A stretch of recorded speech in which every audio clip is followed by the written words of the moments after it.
ઉકાઈ ડેમમાંથી સતત પાણી છોડાતા બારડોલી તાલુકાના હરિપુરા કોઝવે પાણીમાં ગરકાવ થયું છે અને જેના કારણે 15 થી વધુ ગામોને અસર પહોંચી છે। ખાસ કરીને સામે આવેલા ગામો પૈકી ગોદાવાડી, ખંજરોલી, ઉનકોસાદી જેવા ગામોના વિદ્યાર્થી અને નોકરિયાત વર્ગને સૌથી વધુ અસર પહોંચી છે, જેમાં બારડોલી આવવા માટે 25 કિલોમીટર ચક્રાવો કરવો પડી રહ્યો છે। સાથે જ એમરજન્સી સેવા પણ પ્રભાવિત થઈ છે। ઉકાઈ ડેમની પૂર્ણતા સપાટી 345 ફૂટની છે। હાલ ડેમનું લેવલ જાળવવા સતત પાણી છોડવામાં આવી રહ્યું છે। તો ઉપરવાસના હાથનૂર અને પ્રકાશા ડેમમાંથી પાણી આવતા ઉકાઈ ડેમમાં સતત આવક જોવા મળી રહી છે, જેના પગલે તાપી નદી બે કાંઠે વહી રહી છે। ઉકાઈ ડેમની પૂર્ણતા સપાટી 345 ફૂટ છે, જ્યારે રૂલ લેવલ 335 ફૂટ મેન્ટેન કરવા માટે હાલ તમે દ્રશ્યમાં જોઈ શકો છો કે જે ઉકાઈ ડેમનું જે 335 ફૂટનું રૂલ લેવલ મેન્ટેન કરવા માટે હાલ ઉકાઈ ડેમની અંદરથી 4 દરવાજા ખોલી સતત પાણી છોડવામાં આવી રહ્યું છે, જે અંતર્ગત ખાસ કરીને તાપી નદી બે કાંઠે જોવા મળી રહી છે। અને જે આ ઉકાઈ ડેમમાંથી 89,000 પ્રતિ કલાકે ક્યુસેક પાણી છોડાતા હાલ તાપી નદીમાં ધસમસતો પ્રવાહ પણ જોઈ શકો છો। ખાસ કરીને વાત કરીએ તો સુરત જિલ્લાના બારડોલી તાલુકાના હરિપુરા લો લેવલ કોઝવે જે છે એ હાલ પાણીમાં ગરકાવ થઈ જવા પામ્યો છે। આ જે લો લેવલ કોઝવે એ પાણીમાં ગરકાવ થતા સામે પાર આવેલા 12 થી 15 જેટલા ગામો હાલ બારડોલીના મુખ્ય મથકથી સંપર્ક વિહોણા થવા પામ્યા છે। ખાસ કરીને ઇમરજન્સી સેવા 108 તેમજ વિદ્યાર્થીઓ તેમજ નોકરિયાતોને પણ હાલ આ મુશ્કેલીનો સામનો કરવો પડી રહ્યો છે। અને સામે બહાર આવેલા 12 થી 15 ગામો જે છે એ ગોદાવાડી, ખંજરોલી, ઉનકોસારી જેવા ગામડાના જે લોકો છે એઓએ બારડોલી સુધી આવવા માટે 20 થી 25 કિલોમીટરનો ચક્રાવો ફરી અને માંડવી થઈને બારડોલી આવવાની નોબત ઉભી થઈ છે। ખાસ કરીને દ્રશ્યમાં જોઈ શકો છો કે ઘણા વર્ષોથી એ સ્થાનિકોની માંગ હતી કે આ લો લેવલ કોઝવે એ સિઝનની અંદર અનેક વખત પાણીમાં ગરકાવ થતા સામે પાર રહેતા લોકોને હાલાકીનો સામનો કરવો પડી રહ્યો છે। અંતર્ગત સરકારશ્રીએ જે નવા બ્રિજનું પણ એ મંજૂર કર્યું છે, તેની પણ હાલ આ કામગીરી પણ ચાલી રહી છે।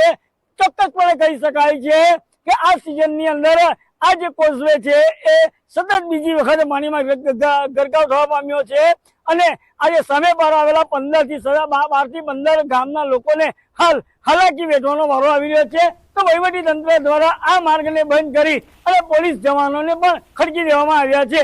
કેમેરામેન સ્મિત રાઠોડ સાથે કેતન પટેલ, ન્યૂઝ 18 ગુજરાતી, બારડોલી। સરદાર સરોવર ડેમમાંથી નર્મદા નદીમાં પાણી છોડવામાં આવી રહ્યું છે, જેના કારણે ડભોઈ તાલુકાના યાત્રાધામ ચાંદોદ ખાતેથી વહેતી નર્મદા નદીની જળસપાટીમાં વધારો થઈ રહ્યો છે। નર્મદા નદીમાં સ્નાન કરવા પર ચાંદોદ ગ્રામ પંચાયતે પ્રતિબંધ ફરમાવ્યો છે। ગત 2 દિવસની સરખામણીમાં સામાન્ય વધારો નોંધાયો છે। નર્મદા ડેમના 9 દરવાજા 2.1 મીટર ખોલીને નર્મદા નદીમાં પાણી છોડવામાં આવી રહ્યું છે। ચાંદોદના પ્રસિદ્ધ મલ્હારાવ ઘાટના 58 પગથિયા પાણીમાં ગરકાવ છે। કાંઠા કિનારાના રહેવાસીઓને સાવચેતી દાખવવા માટે વહીવટીતંત્ર દ્વારા અપીલ કરવામાં આવી છે।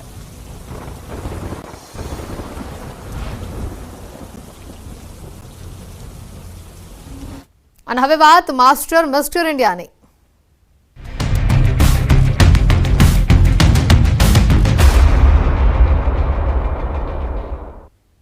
શાળા છે, વિદ્યાર્થીઓ પણ છે, પણ અહીંયા તો શિક્ષક જ નથી અને શાળાને લાગેલા છે તાળા। આ દુર્દશા છે કચ્છના એક ગામની। બાળકોને ભણવું છે, પરંતુ તેઓ શિક્ષકની રાહ જોઈ રહ્યા છે। વાત છે ભુજ તાલુકાના પાયરગા ગામની। આ ગામના લોકોએ વારંવાર રજૂઆત કરી છતાં પણ અહીંયા શિક્ષકો નથી મુકાતા અને જેના કારણે લાંબા સમયથી શાળા બંધ હાલતમાં છે। બાળકો ભણ્યા વગર ટળવળી રહ્યા છે। પાયરગા ગામે બાળકોના ભવિષ્ય સાથે ચેડા થઈ રહ્યા હોય તેવા આ દ્રશ્યો સામે આવી રહ્યા છે। બાળકો શાળાએ મારેલા તાળાની ચાવી લઈ શિક્ષકની રાહ જોઈ રહ્યા છે। શાળા લાંબા સમયથી બંધ હોવાથી સ્થાનિકોએ અનેક વખત રજૂઆતો કરી, પરંતુ શિક્ષણ વિભાગ દ્વારા શિક્ષક આ વિસ્તારમાં આ શાળામાં મૂકવામાં આવતા જ નથી। સ્થાનિકો કહી રહ્યા છે કે આ શાળા કોરોના કાળથી બંધ છે।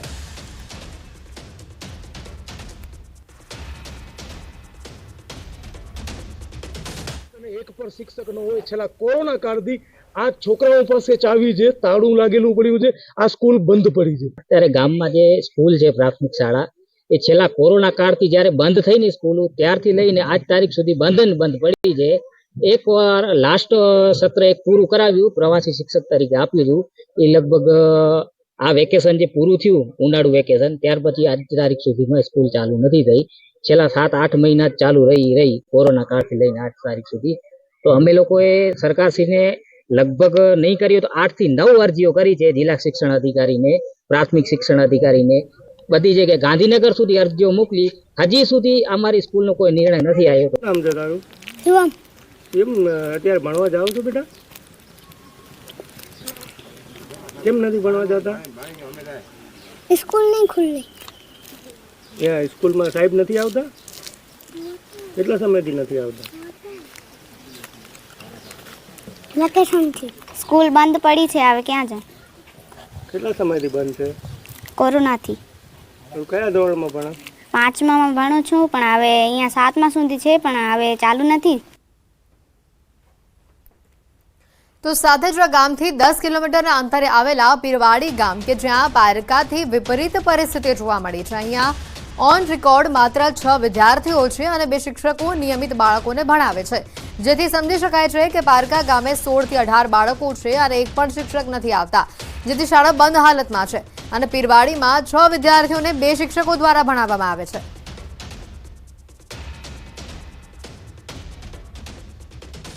આ તરફ શિક્ષણ વિભાગ અલગ જ રટણ કરી રહ્યું છે. જિલ્લા પ્રાથમિક શિક્ષણ અધિકારીએ જણાવ્યું છે કે પારકામાં પેટા વર્ગમાં ચાલે છે. તેઓ ત્યાં સુધી કહ્યું છે કે પારકાની શાળા રેગ્યુલર શાળા નથી.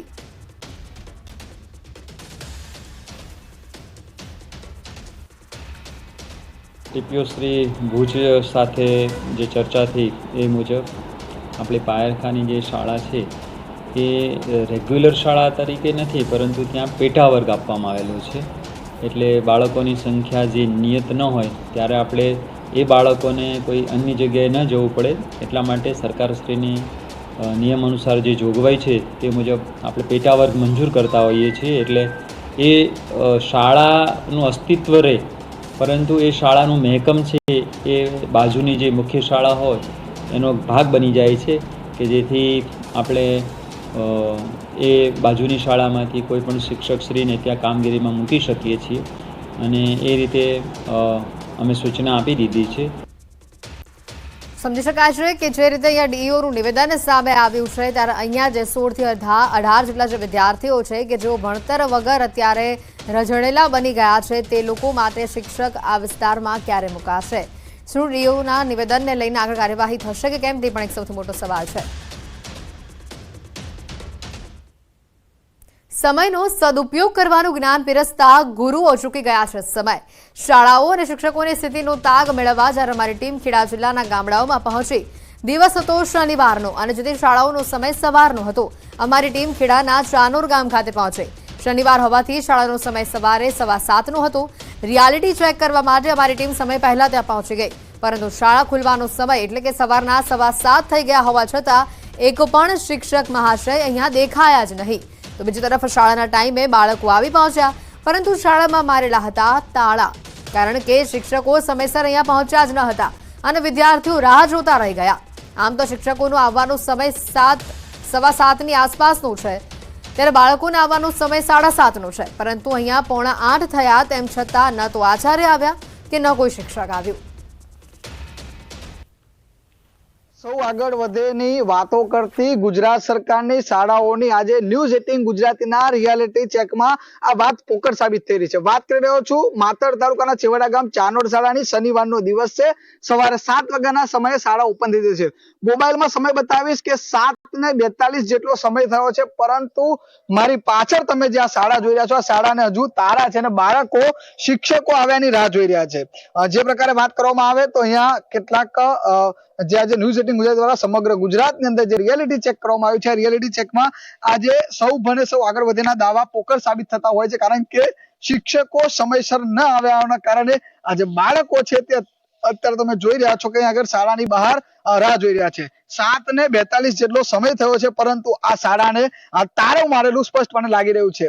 વાત કરવામાં આવે તો આજે શાળાના આચાર્ય છે તેમજ જે શાળાના શિક્ષકો છે તે પ્રકારના કોઈ પણ પ્રકારનો સ્ટાફ અહીંયા હાજર નથી. વાત કરવામાં આવે તો અંતરિયાળ વિસ્તારની પરા વિસ્તારની શાળા હોય તો આ વસ્તુ કંઈક લાખે વર્ગે કે 5 કે 10 મિનિટ મોડ થાય, પરંતુ ચાનોર ગામની શાળા છે. ગામની અંદર 1000 થી 1200 લોકોની વસ્તી છે, પરંતુ આ શાળાની અંદર અત્યારે શિક્ષકો ન આવ્યાના હોવાના કારણે જે બાળકો છે તે તમે અહીં આગળ જોઈ રહ્યા છો કે હજુ સુધી તેઓ બહાર અહીં આગળ શિક્ષકોની રાહ જોઈને ઉભા છે. એટલે કહી શકાય કે જે ભણતરની જે વાતો કરવામાં આવતી હોય છે, જે શિક્ષણની જે વાતો કરવામાં આવતી હોય છે, ત્યાં ન્યૂઝ 18 ગુજરાતીના રિયાલિટી ચેકમાં આ તમામ દાવા પોકાર સાબિત થાય છે. કારણ કે આ જે શિક્ષકો છે તે આ રીતે ગાપચી મારે છે, અને ગાપચી મારવાના કારણે જે બાળકોનું જે ભણતર છે, ભણતર ક્યાંક ને ક્યાંક તેઓનું એ ભણતર છે તે બગાડવાનું કામ થતું તેમ લાગી રહ્યું છે. અહીંયા આ બાળકો છે તેમની સાથે વાત કરી તો તેમનું કહેવું છે કે શિક્ષકો કોઈ કારણોસર રોજ મોડા પડતા હોય છે. એટલે કહી શકાય કે ચાનોડ પ્રાથમિક શાળાના જે આચાર્યથી લઈ જે તમામ શિક્ષકો છે તે પોતાની ફરજ બજાવવામાં નિષ્ઠાપૂર્વક કામ નથી કરી રહ્યા તેવું આ ચિત્ર પરથી સ્પષ્ટ થાય છે. કારણ કે 7:45 જેટલો સમય થઈ ગયો છે, પરંતુ હજુ સુધી શાળામાં એક પણ શિક્ષક ફરક્યા નથી. શું આ રીતે ભણશે ગુજરાત? તેવા અનેક સવાલો અત્યારે ઉઠી રહ્યા છે. ઉમંગ પટેલ, ન્યૂઝ 18 ગુજરાતી, ચાનોર, ખેડા. શાળામાં સમયસર શિક્ષકો ન આવતા હોય અને આ અંગે જ્યારે સ્થાનિકોને પૂછવામાં આવ્યું તો તેઓએ ચોમાસાનું બહાનું કાઢ્યું. નિશાળમાં સાહેબો મોડા આવ્યા હતા. 7 ના બદલે 8 વાગે શાળા ખુલી. કેમ આ વરસાદના માહોલના ટાઈમે આવું થાય ને, વહેલું મોડું થઈ જાય, બસ મળે ના મળે, છોકરા પણ આવી જાય છે. નિશાળમાં સારી રીતે ભણાવે છે, પણ અહીંયા સાહેબોનું કશું વાંક નથી. આમાં ટાઈમસર આવી જાય છે, પણ આ વરસાદના કારણે વહેલું મોડું થઈ જાય છે. પરંતુ અહીંયા સવાલ હવે એ થાય છે કે શિક્ષકોને ચોમાસું નડ્યું, પરંતુ આ વિદ્યાર્થીઓ કઈ રીતે સમયસર પહોંચી ગયા? આ સમગ્ર બહાનાબાજી વચ્ચે આખરે 7:51 એક શિક્ષિકા ત્યાં આવ્યા અને શાળાના તાળા ખોલ્યા. લગભગ 1 કલાકની રાહ જોયા બાદ વિદ્યાર્થીઓને શાળામાં પ્રવેશ મળ્યો.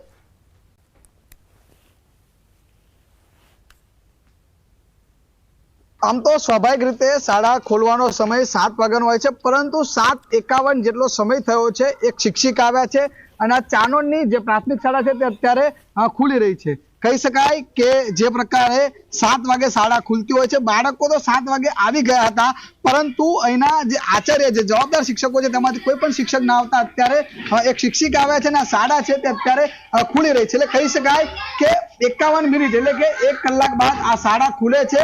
અને આ શાળા ખોલ્યા બાદ જે અત્યારે જે વિદ્યાર્થીઓ છે તે શાળા ખોલી અને પોતે અભ્યાસ કરવા માટે અત્યારે પોતાને આગળ વધી રહ્યા છે. પરંતુ એક જ શિક્ષક અહીંયા આગળ પહોંચ્યા છે. એટલે કહી શકાય કે ભણશે ગુજરાત, આગળ વધશે ગુજરાતના જે દાવા છે તે પોકળ સાબિત થઈ રહ્યા છે. કારણ કે જે લાખ રૂપિયા, 80,000 થી લાખ રૂપિયા જેટલો પગાર લેતા જે શિક્ષકો છે તે પોતાની જવાબદારી નિષ્ઠાપૂર્વક બજાવતા નથી, જેના કારણે જ બાળકોનું ભણતર છે તે ક્યાંક ને ક્યાંક બગડી રહ્યું હોય તેવું સ્પષ્ટપણે આ દ્રશ્યો પરથી સાબિત થાય છે. ઉમંગ પટેલ, ન્યૂઝ 18 ગુજરાતી, ચાનોર, ખેડા. તો આ સમગ્ર મામલે અમારી ટીમ પહોંચી આચાર્ય પાસે. શાળાએ મોડા આવવાના આચાર્યએ આપેલા તુક્કા પણ ખૂબ જ હાસ્યાસ્પદ હતા.